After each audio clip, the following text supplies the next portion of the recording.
के लिए बहुत अच्छा लगा है, तो मैं आपको दिखाती हूँ।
अस्सलाम वालेकुम and welcome back to my channel. कैसे हैं आप सब? उम्मीद है कि आप सब खैरियत से होंगे। हाँ जी, आज मुझे अपनी टेबल की ना थोड़ी-सी लुक चेंज करनी थी डाइनिंग की। मोस्टली यू आपको पता होगा सबके घरों में डाइनिंग टेबल ही यूज़ होती है। तो मुझे होता है कि मैं आज अपनी टेबल की ये जो है लुक थोड़ी चेंज कर दूँ। ये बीच का रनर आपको याद होगा, ये मैंने खादी से लिया था बहुत पहले। तो ये मेरे इन मैट्स से ना बड़ा मैचिंग था। तो मुझे था आज ये वाले मतलब आज थोड़ी रमज़ान की लुक चेंज करते हैं और इस पे जो है ना इनको मैच करके लगाते हैं। सीरियसली आप लोग एंड तक वीडियो देखिएगा, बहुत ही प्यारा लग रहा था सारा। और मुझे आपने कमेंट करके बताना है कि किस तरह लग रही थी मेरी डाइनिंग टेबल की लुक। खैर, सुबह के वक़्त मैं ये है कि काफ़ी काम सुबह कर लेती हूँ, फिर काफ़ी काम जो है ना मैं असर की नमाज़ के बाद प्रॉपर्ली इफ्तारी की जो है ना वो फ्राइंग एंड सब कुछ तैयार कर देती हूँ। बीच-बीच में मेरे काम चलते रहते हैं। मैं बना रही थी ब्रेड एंड चिकन रोल्स और बड़ी ही ईज़ी रेसिपी है, आप लोगों को बड़ी अच्छी लगेगी जब आप लोग अगर अपने घर में बनाते हैं। तो उसमें मैंने सबसे पहले ब्रेड को लिया और ये 2-3 दिन पुरानी ब्रेड है। इसको मैंने थोड़ा-सा पानी में भिगो दिया और उसके बाद मैंने इसको निचोड़ लिया। निचोड़ लेने के बाद ये है कि सॉफ्ट हो जाती है ना इस तरह ब्रेड, वरना तो फिर यूज़ नहीं होती। तो आलू लेके मैंने मैश कर लिए। आलू मैंने लिए तकरीबन कोई 250 ग्राम के बराबर आलू। वैसे मैं आलू उबाल लेती हूँ, उससे मुझे फ़ायदा ये हो जाता है कि जब भी मुझे दही भल्ले कुछ भी बनाना होता है उसके लिए मेरे मेरे पास आलू जो है ना वो बॉइल्ड पड़े हुए होते हैं। खैर एनीवेज़ निम्बस जो है मेरे आस-पास घूम रहा है। तो आलू जब मैंने मैश कर लिए तो मैंने इसके अंदर जो है वो डाल दिया। ये जो मैंने ब्रेड को निचोड़ के रखा था वो मैंने इसके अंदर डाल दिया। अच्छे से इसको इसके अंदर मैंने मिक्स कर लिया और अब मैंने इसके अंदर डालने हैं मसाले। और ये एक मिक्सचर मैं बनाऊँगी जिसके अंदर मैंने चीज़ को रोल करना है। तो मैंने इसमें डाल दी कुटी हुई लाल मिर्चें, थोड़ा-सा नमक, ज़ीरा डाल दें, चाट मसाला डाल दें। बाकी आपकी मर्ज़ी, अगर आपके पास खटाई पाउडर पड़ा हुआ है वो भी डाल सकते हैं। मेरे पास था नहीं तो मैंने इसके अंदर नहीं डाला। मैंने सिंपल इसमें बस यही 3-4 मसाले डाल के तो मैंने अच्छे से जो है ना इस पूरे मिक्सचर को मिक्स कर लेना है। थोड़ा-सा धनिया भी डाल दिया जो मैंने फ्रोज़न रखा हुआ था और साथ में थोड़ा-सा मैं इसके अंदर पुदीना भी शामिल कर दूँगी। तो ये सारी चीज़ें डाल लेने के बाद इस पूरे मिक्सचर को मैंने बहुत अच्छे से मतलब मिक्स कर लेना है और ताकि ये यकजान हो जाए। अभी मैं काट रही हूँ चीज़ और चीज़ ना मैं हमेशा क्या करती हूँ, मैं 2 केजी का बड़ा पैक लेकर आती हूँ और उसको मैं काट के तो फ्रिज में रख देती हूँ। फ्रीज़र में मैं कभी भी चीज़ को नहीं रखती क्योंकि उसके बाद वो मज़े की लगती नहीं है। और ये चेडर चीज़ है। आपने देखा मैंने किस तरह से इसको लंबे-लंबे से स्ट्रिप्स में काटा है। तो आप जब बड़े स्लैब को लेकर आती हैं ना, वो आपके काफ़ी अरसा चल जाता है और वो इकोनॉमिकल पड़ जाता है।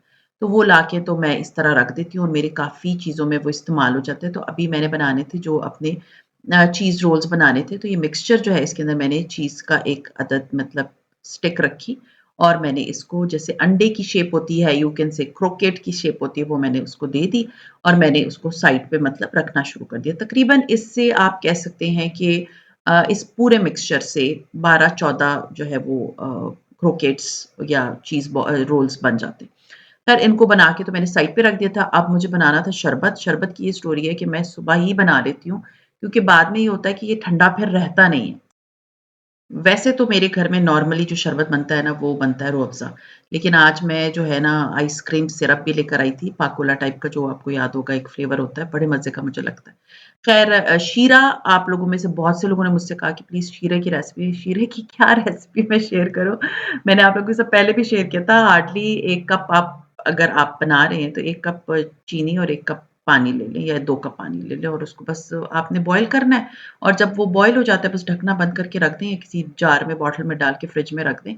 जब तक आपको शरबत चाहिए वो बनता रहेगा। तो ख़ैर मैंने शीरा डाला, शरबत डाला और उसके बाद जो है ना इसके अंदर मैंने पुदीने के पत्ते डाले, रूह अफ़ज़ा वाला शरबत जो मैं बना रही हूँ और साथ में मैंने लेमन स्लाइस डाल दी। इतने मज़े का टेस्ट लगता है ना क्योंकि सुबह बना के रख लिया था, तो ये रात तक जब तक हम अफ्तारी करते हैं तो इसमें लेमन का बड़ा अच्छा-सा जो है वो टेस्ट आ जाता है और आपका जो शरबत है ना, वो इतने मज़े का लगता है ना, वेरी रिफ्रेशिंग नो डाउट। ये ज़रूर बना के देखिएगा। मैं तो ख़ैर आप इसमें तुक़्म मलंगा भी डाल सकते हैं, मेरे असल में बेटा पीता नहीं है फिर, तो मैं इसलिए नहीं डालती और ये जो जग है, ये इसके लिए बहुत सारे क्वेश्चन्स आए थे। ये इसका इतना अच्छा ढकना है कि इस तरह की अगर आपने कोई चीज़ अपने अंदर डाली भी हो जग में, जैसे कोई मतलब मैंने लेमन और पुदीना डाला हुआ है, तो वो उसमें से निकल के नहीं आते, वो उसमें से जैसे छन जाते हैं। और ये वाला जो जग है, ये मैंने अल-फ़तेह से लिया था। तो अल-फ़तेह पे अगर आप जाते हैं, आपको ये नज़र आ जाता है, बहुत अच्छा है। ढक्कन एक दफ़ा चेक कर लें कि एक तरफ से सुराख है, मोटे-मोटे से, ताकि बड़े आराम से शरबत निकल आए और दूसरी साइड से बड़ा-सा सुराख है, ताकि अगर मतलब अगर तुख़्म मलंगा ही सिर्फ़ डाला हुआ है, तो वो बड़े आराम से निकल आता है। तो शरबत बना के मैंने रख दिए थे फ्रिज में। अब मैंने जो बनाए हैं चीज़ रोल्स, उसके लिए मैंने बैटर तैयार करना है। इसमें मैं अंडा नहीं लगाऊँगी, ये जो वेजिटेरियन लोग हैं, वो भी इसे आराम से खा सकते हैं। तो मैंने जो है ना वो 3 मतलब एक तरफ लिया है, एक प्लेट में आपको नज़र आ रहा होगा अ, ब्रेड क्रम्ब्स हैं, ये मैंने घर में ही बनाए हैं अपने ब्लेंडर मतलब ग्राइंडर में ब्रेड के स्लाइसेस को डाल के। उसके बाद 2 प्लेट्स में मैंने डाल दिया है, एक में भी मैदा डाला है, दूसरे में भी मैदा डाला है। दोनों में नमक, चाट मसाला और मतलब मिर्चें डाली हैं और एक को मैंने पानी से घोल लिया है और दूसरे को मैंने नॉर्मल रखा है, मिक्स करके रख दिया। और इसका मैं बताती हूँ कि सबसे पहले मैं ड्राई वाला जो मिक्सचर है उसमें मैंने क्रोकेट्स या चीज़ रोल्स को पहले रोल किया। उससे ये लेयरिंग हो जाती है मैदे की इसके ऊपर।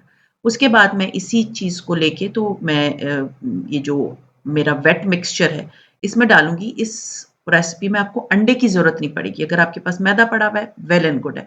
कभी होता है ना घर में अंडा नहीं पड़ा होता, तो आप इस तरह से बड़े आराम से कोटिंग कर सकते हैं और बिलीव मी ये अंडे से ज़्यादा अच्छा बनता है।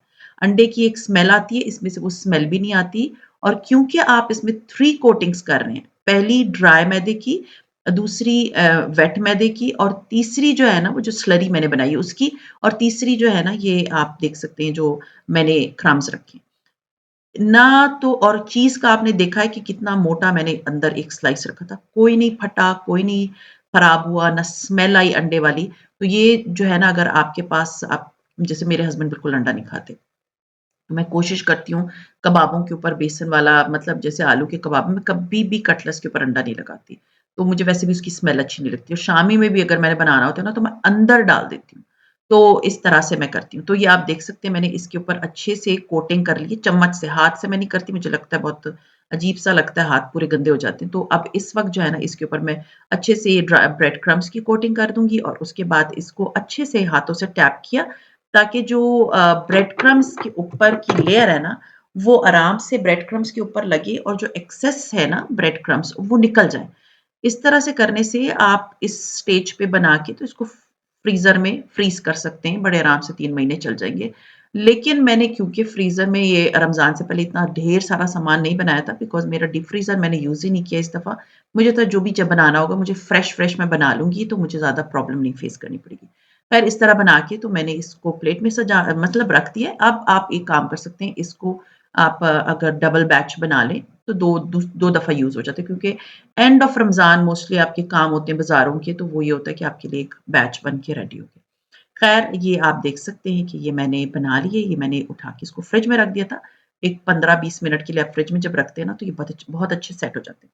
अब मैं बना रही हूँ बहुत अपने बचपन वाला जो है चाट और ये चाट जो है ना, ये मेरी बड़ी फ़ेवरेट है, ये मेरे हस्बैंड की भी बड़ी फ़ेवरेट है। यू कैन से कि ये नॉर्मली हर एक के बचपन की चाट है। तो इसमें मैंने चने उबाल के मतलब वो रखे, साथ में आलू इसमें बहुत ज़्यादा जाएँगे, तकरीबन जितने चने थे उतने मैंने आलू ले लिए थे, बड़े साइज़ के आलू को चॉप कर लिया था। और ये जो इमली की चटनी, जो भी इमली की चटनी आप घर में बनाते हैं, वो इमली की चटनी जो है ना आपने इसके ऊपर डाल दी। मैंने तकरीबन कोई 3 टेबलस्पून के बराबर इमली की चटनी डाली है। इसके बाद इसके अंदर जो है ना मैंने मसाले डाले, मसालों में मैंने कुटी हुई लाल मिर्चें डाल दी, नमक डाल दिया, चाट मसाला डाला। इसमें चाट मसाला ज़्यादा जाएगा, तो अब वो देख लें आप अपने हिसाब से, ठीक है? मैं अपने फ्लेवर्स के हिसाब से इसमें डाल रही हूँ क्योंकि मैं थोड़ा-सा मतलब तीखा खाती हूँ। इसमें चाट मसाला मैंने डाल दिया और उसके बाद जो है ना कुटी हुई मतलब कटी हुई कटा हुआ टमाटर, कटी हुई प्याज़ और कटी हुई हरी मिर्चें। ये 3 चीज़ें इसके अंदर डाल के, तो इसको मैं बहुत अच्छे से, अच्छी तरह से ये जो जितने मसाले हैं ना इसमें मिक्स होने चाहिए। जो चाट मसाला ये जितने भी मैंने इसके अंदर चीज़ें डाली हैं, वो इसकी हर कोटिंग मतलब हर चने के ऊपर ना उसकी कोटिंग आ जानी चाहिए।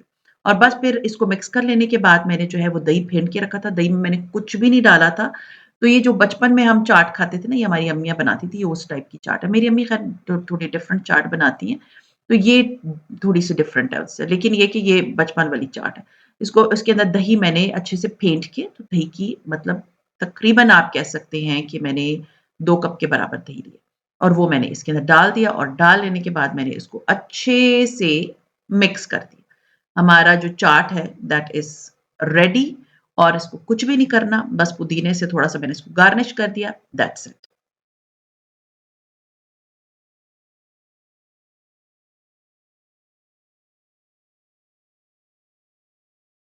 हाँ जी, तो मैं अब बना रही हूँ दही बड़े और दही बड़ों की मैं क्या रेसिपी शेयर करूँ अलोंग विथ फ्रूट चाट क्योंकि ये नॉर्मल डेली बेसिस पे बनने वाली चीज़ें हैं। फ्रूट चाट मेरी बेटी और हम सब बहुत शौक से खाते हैं। मेरा बेटा जो है ना वो चना चाट नहीं खाता है। तो उसको उसके लिए फिर मुझे दही बड़े बनाने ही बनाने पड़ते हैं और चटनियाँ-वटनियाँ आपको याद होगा कि मैंने घर में खुद ही बनाई थी। तो वही मैं यूज़ कर लेती हूँ। डेली बेसिस की बनने वाली चीज़ें इसलिए मैं नहीं शेयर कर रही। अच्छा मुझे किसी का कमेंट आया था कि आप जो है ना मैंने नहीं देखा कि आपने खाना बनाया हो। मैंने उस दिन बिरयानी बनाई थी। लेकिन मैं आपको एक बात बताऊँ मैंने आलू की भुजिया भी बना के रखी हुई है, मैंने कीमा वग़ैरह भी बना के रखा। कोई मेरे घर में ना वो चीज़ नहीं खाता। मतलब वो पड़ी रहती है, इफ्तारी इतनी हेवी हो जाती है कि वो फिर खाना नहीं खाते। तो फिर अब मैं क्या करती हूँ कि जब मुझे खाना बनाना होता है ना, फिर मैं उस दिन सिर्फ़ खाना बनाती हूँ। फिर मैं ये और एक्स्ट्रा चीज़ें नहीं बनाती। लेकिन जिस दिन मुझे इस तरह की चीज़ें बनानी होती है ना, तो मैं खाना नहीं बनाती। क्योंकि फ्रिज में जगह ही नहीं बचती। आप कितना बाँटते मैं देती रहती हूँ डेली बेसिस पे, बट कुछ ना कुछ फिर भी रह जाता है। तो मुझे होता है कि आप वो ही बनाओ जो आपके बच्चे खाते हैं, शौक से खाते हैं। क्योंकि अ, अगर आप इतना ढेर खाना बना के पहली बात तो मैं आपको बताऊँ कि आई एम समवन मेरी तो आजकल जो है ना थोड़ी-सी तबीयत ठीक नहीं होती, तो मेरी बॉडी में बहुत शदीद किस्म की पेन्स होती हैं। तो मैं उतना ही बनाती हूँ, जितना मुझे फ़ील होता है कि it's enough for my family. तो ये बड़े आराम से रात तक मेरे बच्चे और हस्बैंड खाते रहते हैं। और खाना जब बना के रखो अभी भी सीरियसली फ्रिज में मेरे खाना वो पड़ा हुआ है और कोई भी नहीं खा रहा फिर मुझे दे देती हूँ मैं क्योंकि फिर इतने दिन तो मैं फ्रिज में नहीं रख सकती तो मैं कोशिश करती हूँ कि मैं अफ्तारी जब बना रही होती हूँ ना तो मैं इस तरह की अफ्तारी बनाऊँ जो कि मेरे सारे घर वाले शौक से खाएं एक दो चीज़ें मैं नई बना लेती हूँ बाकी ये होता है वो वही चीज़ें होती हैं जो कि हम सारे शौक से खाते हैं एंड फ्रूट चाट तो मैं इसलिए बनाती हूँ कि अच्छा है कि एक तो हेल्दी है चने भी जो है ना वो मुझे हेल्दी लगते हैं दही बड़े ये है कि पकोड़े जो है ना मैं थोड़ा अवॉइड करती हूँ बिकॉज़ इट्स ऑल फ्राइड तो पकोड़े ये है कि मैंने आज जो है वो पकोड़े बनाए थे, बैंगन के पकोड़े इट्स माय फेवरेट। तो आज तो मैंने बैंगन के पकोड़े खाए थे, सीरियसली मेरे बड़े ही फेवरेट हैं। तो आप लोग मुझे बताएँ कि आपके कौन से पकोड़े फेवरेट हैं? मुझे एक बैंगन के पकोड़े बहुत अच्छे लगते हैं, एक अंडे के पकोड़े बड़े अच्छे लगते हैं और मेरी बहन जो है ना she is pakora expert seriously she is too good in पकोड़े। उसके घर आप अफ्तार पे जाओ ना तो उसकी दस्तरखान पे इतने रंग-रंग के पकोड़े होते हैं, असॉर्टेड पकोड़े उसने बनाए हुए होते हैं डिफरेंट किस्म के। तो ये है कि मैंने आज जो है वो अलग से जो पकोड़े बनाए थे वो थे बैंगन के, बाकी नॉर्मल आलू की और सब्ज़ी के पकोड़े तो मैं डेली मेरे घर में बनते हैं। सीरियसली डेली बनते हैं, तो इसलिए फिर मैं आप लोगों को बता दूँ कि मैं और जो चीज़ें हैं ना नहीं बनाती। अच्छा जी, अब मैं पकोड़े फ्राई कर रही थी ना तो साथ में मैंने ये जो चीज़ रोल्स हैं इसको भी मुझे था कि मैं इसको फ्राई कर लेती हूँ। आप देख सकते हैं मैं इसको किस तरह फ्राई करी मैंने आराम से इसको पहले डाला। सब चीज़ें अंदर कुक्ड हैं इसलिए आपको बहुत ज़्यादा कुकिंग करने की इसको ज़रूरत नहीं है। और इसके बाद इस पे जो है ना आहिस्ता-आहिस्ता से मैं ऑयल डालती जाऊँगी और इसको गोल्डन कलर का फ्राई करना है। उधर मैंने अपनी बेटी को दे दिया कि चलो जी अब आप इसको जो है आहिस्ता-आहिस्ता से फ्राई करो और जब वो सारे फ्राई हो जाते हैं, तो मुझे था कि मैंने टेबल डेकोर करनी है और टेबल डेकोर करना इज़ वेरी इंपॉर्टेंट। मुझे बहुत अच्छा लगता है कि इफ्तारी के टाइम जो है ना आपको एक फ्रेश सी फीलिंग आए। आई नो मैं बहुत थक जाती हूँ, यू हैव नो आइडिया, मैं बहुत थक जाती हूँ। हाँ जी, साथ-साथ जो है ना मैं अपनी नेबर्स की जो है वो ट्रे बना रही थी। आज अपने वीडियो एंड तक देखनी क्योंकि मैंने आप लोगों के साथ अपने जो कपड़े लिए हैं उनकी भी शॉपिंग शेयर करनी है। सो ख़ैर ये देख सकते हैं कि टेबल वग़ैरह जो है ना पकोड़े जो है मैंने सारे बना लिए थे। कुछ जो रोल्स थे वो फ्राई करने थे, वो मेरी बेटी ने कर लिए थे। मैंने अपने नेबर्स के लिए जो है था, मुझे था कि पहले मैं आप लोगों के साथ अपनी पूरी टेबल की लुक शेयर करती हूँ और उसके बाद मैं उनके लिए जो मुझे भिजवाना है, वो मैं भिजवा दूँगी। तो मैंने सारे जो है वो जो-जो बनाया था वो मैंने सारा मतलब एक प्लेट पकोड़ों की बना दी थी और जो फ्रूट चाट और जो भी था। इस तरह से ये होता है कि डेली-डेली एक-एक आप बना के तो नेबर्स के घर भिजवा दें। वैसे ये है कि मुझे होता है कि जो आपके घर के हेल्पर्स होते हैं वो ज़्यादा हकदार होते हैं। बट ये है कि नेबर्स का भी हक होता है, तो उनको भी ज़रूर जो है ना अफ्तारी भेजनी चाहिए। तो ख़ैर उनको मैंने अफ्तारी भेज दी थी एंड अफ्तारी का टाइम हो गया था और अभी मैं आपके साथ शेयर करती हूँ अपनी जो कपड़े हैं शॉपिंग जो मैंने की है और जो मैंने टेलर को देने हैं, उनकी जो है सारी details.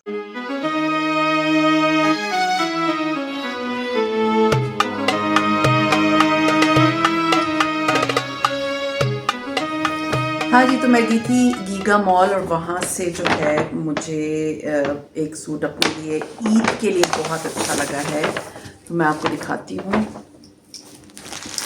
This is the dress and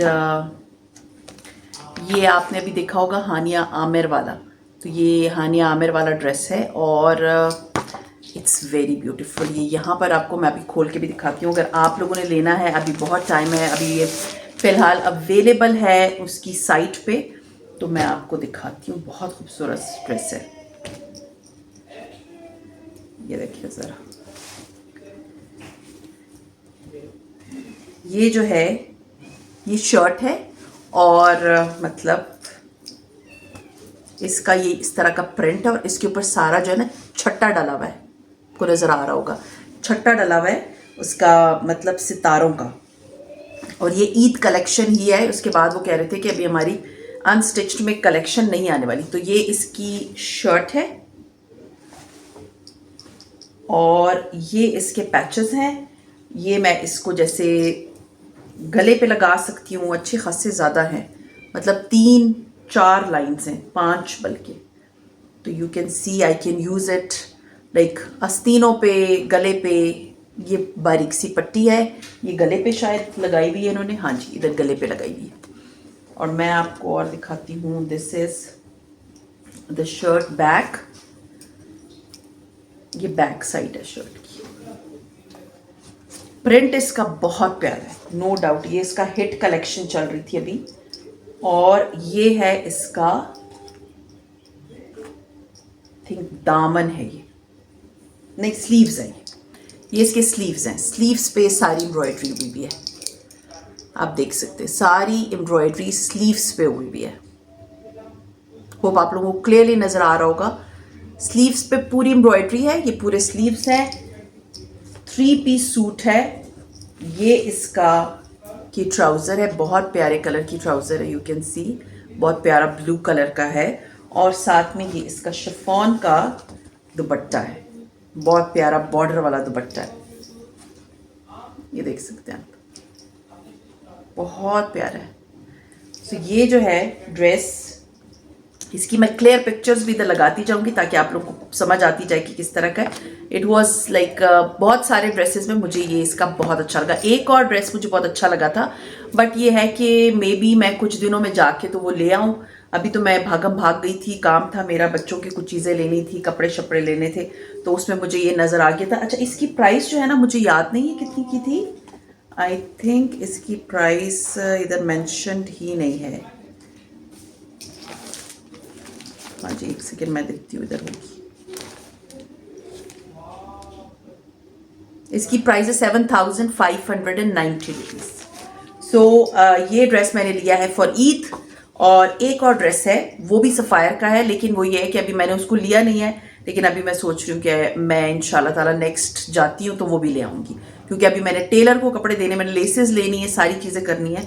so hope आप लोगों ने अपनी शॉपिंग की होगी। अगर नहीं की तो ये वाला ड्रेस जो है ना, अगर आप लोग को बड़े प्रिंट्स अच्छे लगते हैं तो you can go for it, because ये बहुत प्यारा है।